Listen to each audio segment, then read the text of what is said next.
আসসালামু আলাইকুম এভরিওয়ান, প্রিয় শিক্ষার্থীরা, আশা করি তোমরা সবাই ভালো আছো। তো ঈদের পরে আজকে আমি তোমাদের সবাইকে ঈদের শুভেচ্ছা জানিয়ে শুরু করতেছি। তো আমি আজকে তোমাদের চ্যাপ্টার 10-এর ফিজিক্সের কয়েকটা কমন জিনিস নিয়ে ডিসকাস করব। যে চারটা টাইপ করলে তোমাদের গ নাম্বার কোশ্চেনে কার কোনো প্রবলেম থাকবে না আশা করি। তো এই চারটা টাইপের মধ্যে প্রথম টাইপ হলো টাইপ 1, যে দুটি বস্তুর মধ্যে দূরত্ব, ধরো দুটি চার্জিত বস্তুর মধ্যে দূরত্ব থাকতে পারে, যদি আর দূরত্ব থাকে দুটি বস্তু, এটা পজিটিভ, এটা পজিটিভ, পজিটিভ পজিটিভের ক্ষেত্রে তখন আমরা বল বের করি F ইজ ইকুয়াল টু কে। এটা যদি Q1 হয়, এটা যদি Q2 হয়, তখন আমরা বের করি কে Q1 Q2 by R square. এই টাইপটা, এটা হলো একটা কমন টাইপ, সাধারণ টাইপ। এই টাইপের কোশ্চেনটা বের করাটা সহজ, সমাধান করাটা। তো এটা পজিটিভ পজিটিভ, আর যদি পজিটিভ নেগেটিভ থাকে সেক্ষেত্রে দ্রুত থাকতে পারে, একটা পজিটিভ একটা নেগেটিভ যদি হয়, তাহলে সেক্ষেত্রে আমরা বল বের করি F is equal to K Q1 Q2 by R square. তবে এখানে যে বিষয়টা তোমাদের আমি বলবো সেটা হলো যে প্রথমের যে পজিটিভ পজিটিভ চার্জ ছিল, সেই চার্জের মানগুলা যখন আমরা সাইড নোট করব, সেই সময়ে আমরা পজিটিভের মান তো চিহ্ন তো ইউজ করি না, তখন শুধু মান বসাই। তো মান বসানোর সময় সেটা বের করা সহজ, কিন্তু যখন পজিটিভ নেগেটিভ আসে তখন আমরা মান বসানোর ক্ষেত্রে ঝামেলা করে ফেলি।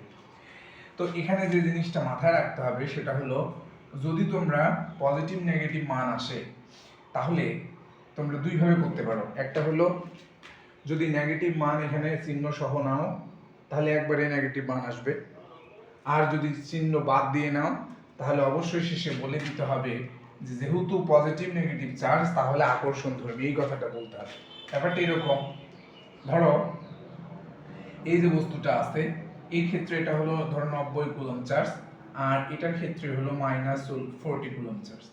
এখন আমাকে যদি এখানে দূরত্ব যদি ধরো 2 মিটার দেওয়া আছে, বললে এফ এর মান কত, তো তোমরা এই জিনিসটাতে ঝামেলায় পড়ো, এটা আমি একটু বুঝাই দিই। দেখো আমরা দুইভাবে করতে পারি, একটা হলো কে ইন্টু Q1 হলো 19 ইন্টু Q2 হলো -40। যদি তোমরা এখানে দূরত্বটা মানে চার্জের মানটা নেগেটিভ নাও তাহলে সরাসরি এখানে এফ এর মানটা নেগেটিভ মান আসবে। তখন নেগেটিভ মান যখন আসবে তখন ডিরেক্টলি ওটা অ্যান্সার লিখলেই চলবে। আর এই নেগেটিভ চিহ্ন দিয়ে এটাই বোঝায় যে তারা পরস্পর আকর্ষণ ধর্মী, কারণ বিপরীত ধর্মী চার্জ পরস্পরকে আকর্ষণ করে। আর দ্বিতীয় ওয়েটা কি, এটা ফার্স্ট ওয়ে। সেকেন্ড ওয়ে এটা কিভাবে করতে পারো, সেটা হলো যে কে ইন্টু 19 ইন্টু 40 বাই 2 স্কয়ার, এই কাজটা করতে পারো যেখানে আমরা মাইনাস চিহ্নটা নিয়ে নিই। তাহলে মাইনাস চিহ্নটা না নেওয়ার ফলে এখানে অ্যান্সার কিন্তু পজিটিভ আসবে। ধরো পজিটিভ একটা মান আসলো, অবশ্যই পজিটিভ মান আসবে, আর পজিটিভ মান আসলে তখন আমরা কি করব, তখন আমরা অবশ্যই যেহেতু বিপরীতধর্মী চার্জ ছিল, এখানে অ্যান্সার বের করার পরে আনসারের শেষে লিখব যে বলের প্রকৃতি আকর্ষণধর্মী, বলের প্রকৃতি আকর্ষণধর্মী। বুঝছো?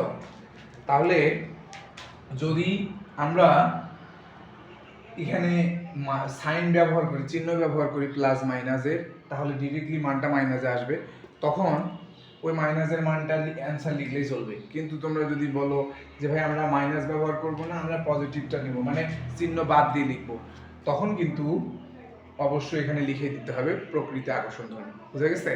তাহলে এটা হলো ফার্স্ট টাইপ, এই টাইপটা সহজ।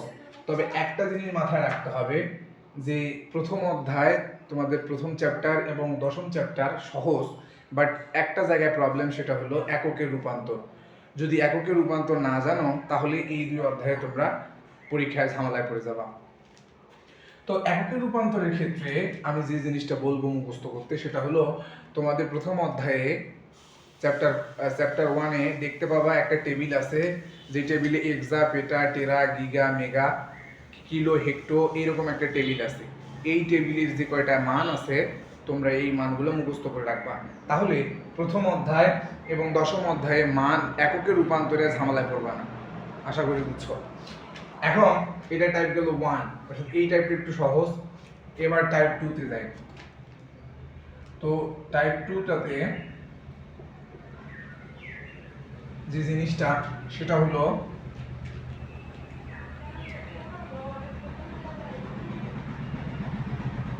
এই টাইপ 2টাতে আমি এককের কথা বলবো। ধরো এখানে আছে 40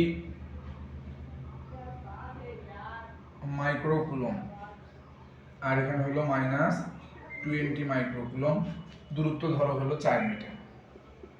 তাহলে এই টাইপ 2-তে যে জিনিসটা তুলে ধরছি আমি সেটা হলো এককের রূপান্তরটা।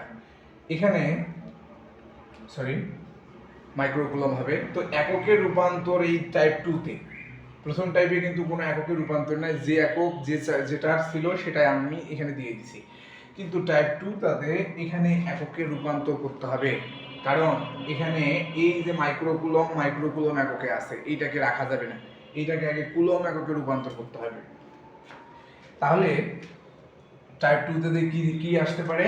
টাইপ 2টাতে আসতে পারে যে একক ভিন্ন দেওয়া আছে, অর্থাৎ অন্য এককে মানটা দেওয়া আছে, তোমাকে রাইট এককটাতে রূপান্তর করে তারপরে মান বসানো লাগবে। তাহলে এই ক্ষেত্রে আমরা টাইপ 2টাতে মনে রাখবো যে এখানে অবশ্যই বল বের করতে গেলে একককে রূপান্তর করে তারপরে বল বের করতে হবে। যেমন এখানে মাইক্রোকুলম আছে, যেমন প্রথমে Q1 এর মান আছে 40 মাইক্রোকুলম। তাহলে মাইক্রোকুলম, 1 মাইক্রোকুলমে কত কুলম হবে? আমরা জানি যে মাইক্রোর মান হলো 10⁻⁶। তাহলে এই 40 মানের সাথে 10⁻⁶ গুণ করে দিলেই কুলম এককে রূপান্তর হয়ে যাবে। এই এককের রূপান্তরটা দ্বিতীয় ধরনের টাইপে আসতে পারে। তাহলে তোমরা যারা বিশেষ করে পাস করতে চাও বা যাদের পড়া একবারে হয়নি, তারা এই টাইপগুলো ফলো করবা, আশা করি পাস করতে পারবা। আর যাদের ভালো প্রস্তুতি আছে এবং যারা আরো ভালো করতে চাও তাদের ফলো করা তো আরো বেশি জরুরি। অর্থাৎ এই 4টে টাইপের বাইরে গ নাম্বার কোশ্চেন আসবে না, আশা করি।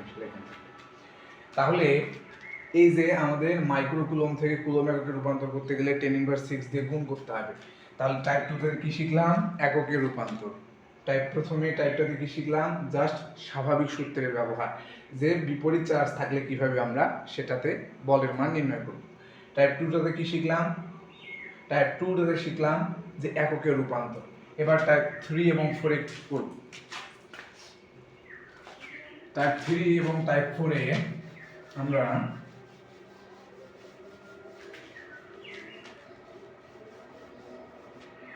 যেটা করবো সেটা হলো এই টাইপ 3 এবং টাইপ 4 এই দুইটা আরো বেশি ইম্পর্টেন্ট। এই কারণে দেখো যে এখানে দুটি চার্জিত বস্তু থাকলো, এদের মধ্যবর্তী একটা দূরত্ব আছে এই বরাবর, আর এখান থেকে এই পর্যন্ত ব্যাসার্ধ আছে ধরো 2 মিটার, আর এখান থেকে এই পর্যন্ত ব্যাসার্ধ আছে 4 মিটার, আর এইটুকু দূরত্ব ধরো 20 মিটার। এখানে আছে ধরো 100 কুলম চার্জ, এখানে হলো 50 কুলম। এই যে টাইপটা, এই দুই টাইপের থেকে আরো বেশি ইম্পর্টেন্ট। কেন? স্টুডেন্টরা এখানে যে পয়েন্টটাতে ভুল করবে সেটা হলো, আমরা জানি বল F = K × Q1 Q2/r²। এই দূরত্ব নির্ণয়ে ভুল করবে।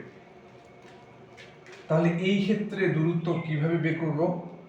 অবশ্যই আমরা মাথায় রাখবো যে এখানে দূরত্ব হবে কিরকম? এই যে গোলকটা আছে, এই দুই গোলকের স্পর্শ যে অংশ আছে, সেই অংশ থেকে এই স্পর্শকের অংশ, অর্থাৎ এই পয়েন্ট থেকে এই পয়েন্ট পর্যন্ত 20 মিটার আছে। আসলে দূরত্ব কি 20 মিটার? না, এখানে কনসেপ্ট ক্লিয়ার রাখতে হবে। সেটা হলো যে গোলকের ক্ষেত্রে, চার্জিত বস্তুর ক্ষেত্রে ডিসটেন্স মাপতে হয় তার সেন্টার থেকে। কি বললাম? এটা নোট করে নিতে পারো যে চার্জিত বস্তুর ক্ষেত্রে ডিসটেন্স মাপতে হয়, দুই বস্তুর মধ্যে দূরত্ব মাপতে হয় তাদের সেন্টার থেকে বা কেন্দ্র থেকে। তাহলে এই ক্ষেত্রে দূরত্ব তাহলে কত হবে? এই ক্ষেত্রে দূরত্ব হবে এই যে এই পয়েন্ট থেকে এই পয়েন্ট কি সেন্টারের দূরত্ব না, সেটা হলো স্পর্শকের দূরত্ব। তাহলে সেইটা হবে প্লাস এখান থেকে এই পর্যন্ত মাপতে হবে 2, আবার এখান থেকে এই পর্যন্ত মাপতে হবে 4, তাহলে টোটাল হলো 26 মিটার। বুঝতে পারছো? এই টাইপটা এই কারণে ইম্পর্টেন্ট যে দূরত্ব সবসময় মাপতে হবে সেন্টার থেকে। আশা করি বুঝছো। এবার আমরা টাইপ 4 এ আসি।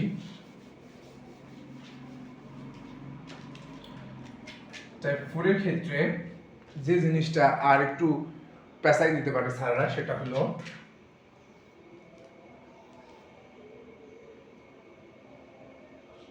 এখানে ধরো 5 মিটার, এই পয়েন্ট থেকে এই পয়েন্টের ব্যাসার্ধ হলো 2 মিটার সাপোজ,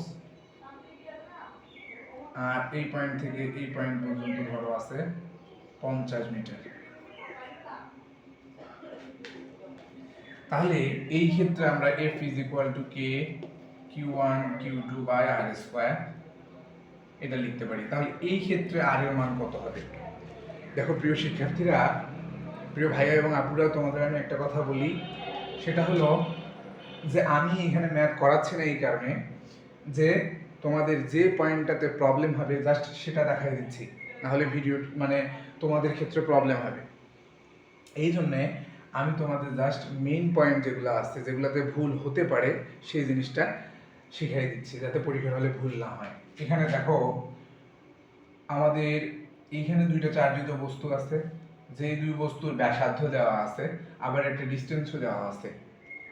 এখানে যে তোমরা ভুলটা করতে পারো সেটা হলো এই যে টাইপ 3 অনুযায়ী, যেহেতু আমরা শিখে আসছি এবং ভাইয়া শিখাইছে যে দূরত্ব সবসময় সেন্টার থেকে মাপতে হয়, তো অনেক স্টুডেন্টরা করবে কি যে যখন এরকম টাইপের কোশ্চেন দেখবে ওরা এটা যোগ করে দেবে, 50 এর সাথে 5, 5 এর সাথে 2 এভাবে করবে যে 50 প্লাস 5 প্লাস 2 57 মিটার।